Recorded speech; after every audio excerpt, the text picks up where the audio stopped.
warahmatullahi wabarakatuh. Perkenalkan, nama saya Sirenjana Almira. Saya Melani Aulia Putri. Saya Hasriani. Di sini kami sedang menjalankan tugas informatika, yaitu wawancara dengan tema kedisiplinan, perilaku menyimpang, dan kemandirian. Kami telah melakukan wawancara kepada 3 narasumber yang berasal dari 3 lingkungan berbeda, yaitu Pertama, lingkungan rumah, yang kedua lingkungan sekolah, dan ketiga lingkungan masyarakat. pentingnya kedisiplinan di lingkungan rumah. Menjadikan anak lebih mandiri dan bisa membawa dirinya nanti di lingkungan luar sana. Bagaimana cara orang tua dapat menanamkan kedisiplinan pada anak? Biasanya membiasakan anak dari kecil, terus anak harus dituntut untuk mau mengerjakan hal sekecil apapun. Apa saja contoh kedisiplinan yang dapat diterapkan di rumah? Hal yang paling kecil, misalnya kalau anak pulang sekolah menaruh barangnya seperti sepatu di rak sepatu, baju kotor di tempat kotor, meletakkan tas di gantungan tempat tas. Itu sih yang paling dasar. Bagaimana kedisiplinan dapat mempengaruhi hubungan keluarga? Sangat berpengaruh karena dari setiap anggota keluarga itu ada tugasnya masing-masing. Anggota keluarga itu mempunyai tugas, misalnya anak yang pertama membersihkan tempat tidur, anak yang kedua nanti menyapu, anak yang ketiga nanti membereskan meja makan setelah makan. Yang terakhir, apa konsekuensi jika tidak ada kedisiplinan di rumah? Biasanya kerukunan di anggota keluarga itu akan rusuh karena anak-anak tidak dapat membiasakan dirinya bersikap disiplin. Jadi tidak akan rukun lah kehidupan di keluarganya. Terima kasih, Bu. Sama-sama. Pertama, apa peran guru dalam membimbing siswa untuk menjadi lebih mandiri dalam pembelajaran? Oke, pertama ya peran guru itu udah pasti sebagai seorang guru kan sebagai tenaga pendidik dan kependidikan, ya kan. Untuk tugas-tugas yang lebih pokoknya ya udah pasti seorang mengajar itu kan mengajar di dalam kelas dan memberikan bimbingan apapun modelnya tergantung dari materi yang kita sampaikan, ya kan.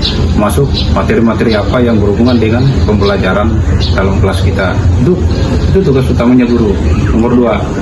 Yang kedua, apakah ada pelatihan atau kegiatan ekstrakurikuler yang dirancang untuk meningkatkan kemandirian siswa? Alhamdulillah di SMK 8 untuk kegiatan ekstrakurikuler udah pasti, baik itu sipil maupun pelayaran. Ya kan kebetulan saya guru di Dekrom pelayaran, udah pasti itu kegiatan praktek itu, kegiatan praktek kita ada di lab, di lapangan, praktek di lapangan sesuai dengan jenjang, sesuai dengan bidang masing-masing. Ya. Yang ketiga, bagaimana cara sekolah mendorong siswa untuk mengatur waktu dan tugas secara mandiri? Oke, untuk pengaturan waktu agar siswa itu bisa belajar mandiri tergantung dari guru kelas masing-masing untuk memberikan tugas dan tanggung jawab, ya kan. Jadi ada di guru masing-masing untuk sebagai guru pembimbingnya dan untuk melaksanakan bagaimana caranya itu bisa agar siswa taruna-taruni bisa mandiri dalam proses KBM mengajar. Ya. Baik, yang keempat, apakah sekolah memiliki program khusus yang mendukung pengembangan kemandirian siswa? Kalau program khusus untuk mandiri dalam pengembangan siswa kita itu tidak ada, khusus ya tidak ada. Tetapi untuk pembinaan setiap program, setiap jurusan itu ada di masing-masing kajurnya. Intinya di situ. Ya. Yang terakhir, bagaimana sekolah menangani siswa yang kesulitan untuk menunjukkan kemandirian dalam belajar atau kegiatan lainnya?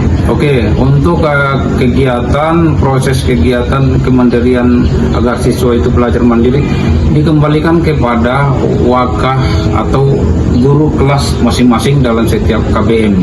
Karena yang lebih tahu adalah guru kelas masing-masing. Terima kasih, Bapak. Oke, sama-sama. Perilaku menyimpang dapat mempengaruhi kehidupan sosial masyarakat. Perilaku menyimpang merusak norma sosial, menciptakan konflik dan mengganggu keharmonisan masyarakat. Faktor apa saja yang dapat menyebabkan seseorang melakukan perilaku menyimpang?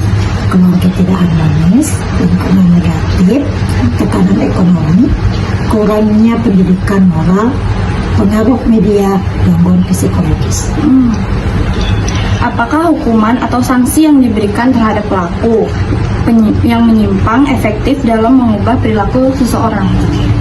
Efektif jika disertai pembinaan. Tanpa pembinaan, hukuman bisa tidak memberi efek jerah dan malah memperburuk perilaku. Bagaimana cara masyarakat mencegah atau mengurangi perilaku menyimpang di masyarakat? Dengan cara edukasi norma sejak dini, kegiatan positif di masyarakat, pengawasan sosial, kerjasama keluarga, sekolah dan aparat. Yang terakhir, bagaimana dampak perilaku menyimpang terhadap keamanan dan ketertiban dalam masyarakat? Meningkatkan kriminalitas, menciptakan rasa takut dan mengganggu stabilitas sosial. Oke, terima kasih Bu. Ya, sama-sama.